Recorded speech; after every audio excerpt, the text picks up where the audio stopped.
আমি শুধু একটা ওয়ার্নিং বলে রাখি, বলা অমূলক, তদুপরি বলে রাখা ভালো।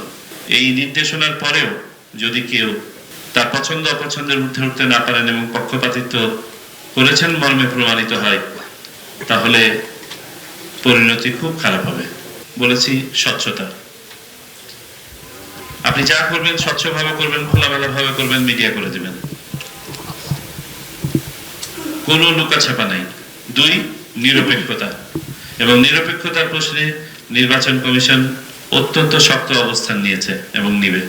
আমাদের পছন্দ অপছন্দ ব্যক্তি নাগরিক হিসেবে ভোট দেওয়ার মধ্যেই সীমাবদ্ধ, আর কোথাও নয়। আমি যখন পেশাদারের দায়িত্ব পালন করছি, শতকরা 100% নিরপেক্ষ থেকে কাজ করতে হবে। আমাদের কাছে কোনো বড় দল, ছোট দল, হেভিওয়েট প্রার্থী, লাইট ওয়েট প্রার্থী নাই, সবাই সমান এবং সবাইকে সমভাবে ট্রিট করতে হবে আইন প্রয়োগের ক্ষেত্রে। আমি শুধু একটা ওয়ার্নিং বলে রাখি, বলা অমূলক, তদুপরি বলে রাখা ভালো। এই নির্দেশনার পরেও যদি কেউ তার পছন্দ অপছন্দের ঊর্ধ্বে উঠতে না পারেন এবং পক্ষপাতিত্ব করেছেন মর্মে প্রমাণিত হয়, তাহলে পরিণতি খুব খারাপ হবে। নির্বাচন কমিশন খুব কঠিন হবে এই ব্যাপারে। দয়া করে সবাইকে সতর্ক করে দিবেন। যারা এখানে উপস্থিত আছেন তাদেরকে আমি বললাম, আপনাদের অধীনস্থ যারা কাজ করবেন, প্রিজাইডিং অফিসার, সহকারী প্রিজাইডিং অফিসার, সবাইকে, যে কোনো অবস্থাতে যেন কোনো পক্ষপাত দুষ্টতায় আমরা দুষ্ট না হই।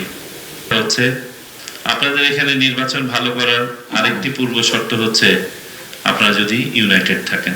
এই মেসেজটা ক্লিয়ারলি দিয়ে, এই মিটিং এর আমার অন্যতম উদ্দেশ্য হচ্ছে এইটা, যে একটা ইউনাইটেড টিমকে একটা প্ল্যাটফর্মে দেখা এবং বোঝানো যে ইউনিটি মানে কি। আমি যে এই যে কমিটিগুলো ভেঙে বোঝালাম, এটা বোঝালাম যে ইউনিটির রিকোয়ারমেন্টটা কি।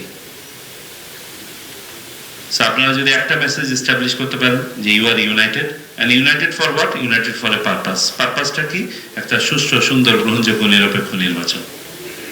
এই পারপাসে আপনারা সবাই ইউনাইটেড,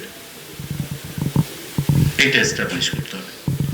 এবং আমি দেখতে পাচ্ছি বরিশাল বিভাগে, বিশেষ করে বরিশাল জেলাতে আপনারা ইতোমধ্যে সেভাবে কাজ করছেন। এটাকে আরো সুসংহত করবেন এবং ইনশাল্লাহ আমি আশাবাদ ব্যক্ত করছি বরিশালে খুব সুন্দর একটা নির্বাচন হবে, একটা দৃষ্টান্তমূলক ভালো নির্বাচন হবে ইনশাল্লাহ।